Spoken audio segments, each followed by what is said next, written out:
పిల్లి పాఠం. సూర్యపురం గ్రామంలో పిల్లి అనే చిన్న పిల్లి నివసించేది. పిల్లి చాలా చిలిపి. ఆమె కుందేలును భయపెట్టేది, చిలుకల తోకలను లాగేది, చీమలను చెదరగొట్టేది. నేను గ్రామంలోనే తెలివైన పిల్లిని అని మియావ్ మియావ్ అంటూ తిరిగేది.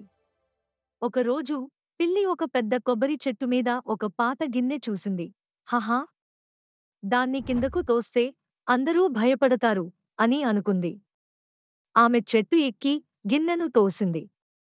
కాని ఓహో, గిన్నెతో పాటు పిల్లి కూడా మియావ్ అని కిందపడింది. ఆమె మొహం మీద గిన్నె గబగబా తగిలి పిల్లి తడబడింది.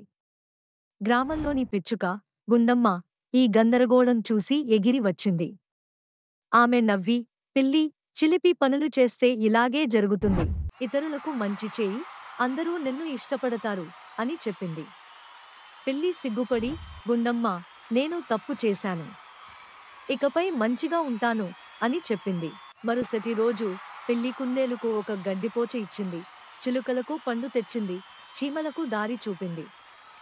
జంతువులు, పిల్లి, నీవు ఇప్పుడు మా స్నేహితురాలివి అని ఆనందించాయి. పిల్లి సంతోషంగా మియావ్ మియావ్ అంది. నీతి: మంచితనం స్నేహాన్ని తెస్తుంది, చిలిపి ఇబ్బందులు తెస్తుంది.